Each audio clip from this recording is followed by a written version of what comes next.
Nah, jadi saudaraku rahimakumullah, bila jadwal sunnatut tadawul ini sudah dekat, maka kita akan menyadari bahwasanya akan terjadi sebuah proses peralihan babak dari babak keempat di mana kita hidup sekarang, the world as we know today, dunia yang kita kenal hari ini, menuju babak kelima, yaitu babak masa kejayaan Islam. Babak keempat ini adalah babak peradaban sekularistik materialistik, secular materialistic civilization, babak hegemoni global kaum kafir, babak kezaliman merata, babak sistem dajjal, babak mulkan jabriyatan. Ya. Kita akan berpindah ke babak kelima nanti, babak kejayaan Islam, di mana dinul Islam zohir di atas segenap din lainnya, liyuzhirahu ala dini kulli. Itu janji Allah, pasti Allah akan penuhi janji itu. Keadilan memenuhi bumi, seperti hadisnya Nabi mengatakan, ubashirukum bil mahdi yub'atsu fi ummati ala ikhtilafin minan nasi wa zalazil yamla'ul arda qistan wa 'adlan kama muliat jawran wa zulman. Ku kabarkan berita gembira hadirnya Al-Mahdi ke tengah umat ini saat perselisihan antar manusia menjadi-jadi, saat gempa-gempa, bencana-bencana alam dahsyat terjadi. Al-Mahdi akan penuhi bumi secara merata dengan keadilan, sebagaimana bumi dipenuhi secara merata dengan kezaliman. Ya, hari ini yang kita saksikan adalah makin hari makin meratanya kezaliman. Jangan didoain supaya makin merata, enggak. Kita tetap mendoakan agar kita terlindungi dari kezaliman. Tapi ini realita skenario Allah yang pasti akan terjadi. Ya. Makanya saya sering kalau ditanya orang, Ustaz, jadi kita nyiapin Al-Mahdi muncul atau kita nunggu aja gitu? Yang udah pasti kita nggak nyiapin, karena kita mau nyiapin gimana, kita nggak ngerti yang mana orangnya, ya. Tapi juga kalau cuma nunggu, nggak nunggu, kita berusaha memenuhi kriterianya. Itu kesibukan kita, kriteria untuk layak dipilih Allah menjadi pasukan Al-Mahdi. Karena bisa saya bayangkan kalau nanti Al-Mahdi muncul, dia akan diperlakukan sebagaimana banyak tokoh-tokoh Islam lain juga ketika muncul, diperlakukan sebagai apa? Ya? Sebagai teroris. Ya kan, ada aja yang bilang gitu kan, apa ini, ya kan, masa udah ada negara di situ mau dibaiat lagi orang gitu, di Ka'bah lagi ngebaiatnya, gitu, ya kan, pastilah, ya, bisa Anda bayangkan gitu. Makanya latihannya dari sekarang, sekalipun Al-Mahdi belum muncul, ya kan, nggak sembarangan bilang tokoh Islam, wah teroris, radikalis gitu, ya kan. Hati-hati, jaga mulut kita. Kalau sekarang aja kita nggak bisa jaga mulut, apalagi nanti kalau Al-Mahdi udah muncul, lebih nggak mungkin jaga mulut. Ini latihannya sekarang. Nah, jadi di era itu nanti tidak ada yang mau menerima sedekah, saking sejahteranya umat, ya. Dan sudah barang tentu itulah era babak khilafatun ala minhajin nubuwah. Nah, namun tidak mungkin kita sampai ke babak masa kejayaan Islam itu sebelum perpindahan dari babak the world as we know today ke masa kejayaan Islam itu kita harus lewati masa transisi. Nah, masa transisi itu mencakup peristiwa-peristiwa dahsyat yang besar yang harus kita hadapi. Makanya kalau sekarang ini kita dengar saudara kita yang meninggal, kawan kita yang meninggal, terutama orang soleh, muwahhid, mujahid gitu ya, ya kita dalam hati mungkin mengatakan, oh, Allah lebih tahu bahwa Allah ingin melindungi dia dari kerusakan zaman yang makin dahsyat gitu. Cuma pertanyaannya tinggal kita ini bisa nggak melewati masa-masa yang sulit ini nanti gitu, atau sebaiknya kita juga nanti sama Allah jadwal matinya diselesaikan sebelum kedahsyatan ini datang. Tuh. Ya, kita nggak tahu. Mungkin kalau kita dipanjangkan umur, mungkin itu tanda-tanda kita diberi kemampuan menghadapinya. Tapi jangan-jangan juga kita diperpanjang umur dalam kerangka supaya khianat kita lebih besar. Nauzubillah min dzalik. Ya. Jadi jangan nentuin jadwal mati juga. Udah serahin aja mau Allah jadwal mati.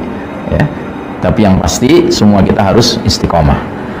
Nah, jadi selanjutnya kaum kafir Yahudi Nasrani ini merancang mengokohkan tegaknya sistem kafir syirik yang mereka kasih nama Novus Ordo Seclorum. Ini sudah kita bahas ya.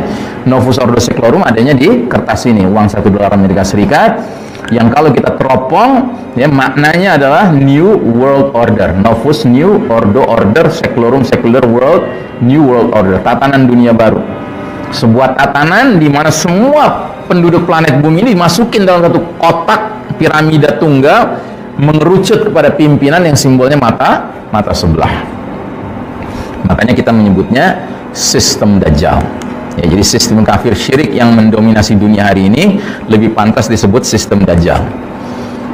Termasuk lembaga internasional yang katanya untuk merukunkan berbagai bangsa-bangsa yang aneka ragam di muka bumi ini dengan istilah perserikatan bangsa-bangsa ini, yang simbolnya seperti ini simbol di depan layar saja ya. Di belakang layar simbolnya apa? Nos juga, Novus Ordo Seclorum. Ini cita-cita mereka mewujudkan sebuah tatanan dunia baru yang ujung-ujungnya untuk menyambut kedatangan Al-Masihud Dajjal ya. Nah, jadi saudaraku rahimakumullah, dalam kitab Syekh Mubayyad Ensiklopedia Akhir Zaman, beliau membuat kronologi 10 tanda besar, dan ternyata khurujud Dajjal, tanda besar keluarnya Dajjal itu terjadi setelah peristiwa-peristiwa dahsyat terjadi, termasuk setelah hudur Al-Mahdi, hadirnya Al-Mahdi. Jadi sebelum Dajjal muncul, Al-Mahdi ini saat-saat kita menyiapkan diri. Jangan sampai kita kehilangan peluang. Sebelum Dajjal muncul, kita nggak mendapatkan peluang bergabung dengan Al-Mahdi.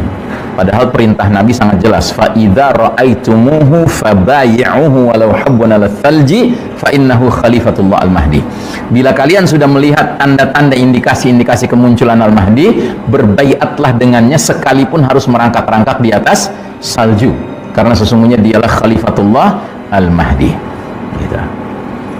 Nah, cuma saya berbeda pendapat dengan Mubayyad. Saya belakangan merenung ya kan, saya menduga Al-Mahdi itu bukan di sini posisinya, tapi di sini.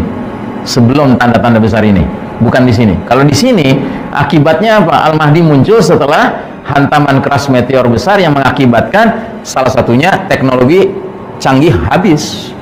Kalau teknologi canggih habis, Al-Mahdi muncul, nggak semua kaum muslimin tahu dong. Kalau saya berhusnuzon kepada Allah Ta'ala, pastilah Allah memberi kesempatan seluruh muslim seluruh dunia tahu dulu Al-Mahdi sudah muncul. Sehingga sisanya tergantung kepada setiap muslim masing-masing. Mau segera bergerak nggak berbaiat pada Al-Mahdi? Atau masih nunggu, masih ragu-ragu, masih bingung gitu ya kan? Yang akibatnya apa? Ya keburu, mati lampu. Gitu, mati lampu, mati HP, mati semua-muanya. Tinggal masih di Indonesia, jarak dengan Arab jauh banget. Gitu. Akhirnya apa ya? Udah ngendon di sini, ngadepin siapa? Ngadepin Dajjal. Gitu. Tinggal pilih. Kalau Mahdi muncul ketika masih viral, masih beritanya masih bisa viral, ya kan? Kita nggak boleh berlama-lama, segera berangkat. Gitu. Karena perintah Nabi gitu kan, walaupun harus merangkak-rangkak di atas salju, ya kan? Menunjukkan betapapun sulitnya, usahakan untuk bisa dipenuhi itu. Tapi kalau memang nggak bisa dipenuhi juga, ya apa boleh buat? Ya siap-siap bikin kampung akhir zaman di sini. Kumpul sama saudara-saudara mukmin, siap-siap ngadepin fitnah yang paling dahsyat, Dajjal. Gitu. Atau pelan-pelan berusaha untuk gabung juga ke sana, tapi ya berat sekali, udah nggak ada pesawat, udah nggak ada kapal laut yang canggih, ya kan? Kalau sekarang kan masih ada. Gitu. Tapi sekarang pun sudah dipersulit dengan apa? Naik kapal mesti pakai rapid test, mesti PCR, ya kan? Harus bebas COVID, ya kan? Ini rancangan-rancangan mereka semua ini, karena mereka tahu bahwa ini akan datang nih seorang pemimpin. Ya, mereka tahu, Pak, mereka belajar ilmu akhir zaman. Makanya kalau mereka aja yang kafir belajar, masa kita nggak belajar? Gitu.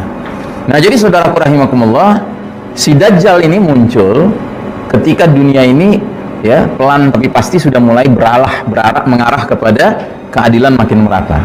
Nah, si Dajjal muncul. Ya. Dan si Dajjal geram. Ya, tapi si Dajjal ini tidak berani terang-terangan langsung menghadapi khilafah yang dipimpin Al-Mahdi dan kaum muslimin. Tapi dia cari mangsa di wilayah-wilayah yang jauh-jauh. Makanya yang tetap tinggal di Indonesia termasuk mangsa-mangsa awalnya Dajjal nih. Gitu. Iya. Kalau antum nggak sempat bergabung dan masih tinggal di Indonesia, ya di Tanah Abang, siap-siap ngadepin Dajjal. Masih di Bekasi, masih di Depok, ya. Siap-siap ngadepin Dajjal. Karena Dajjal pasti nyari yang jauh-jauh, yang nggak bisa komunikasi dengan pusat khilafah gitu ya.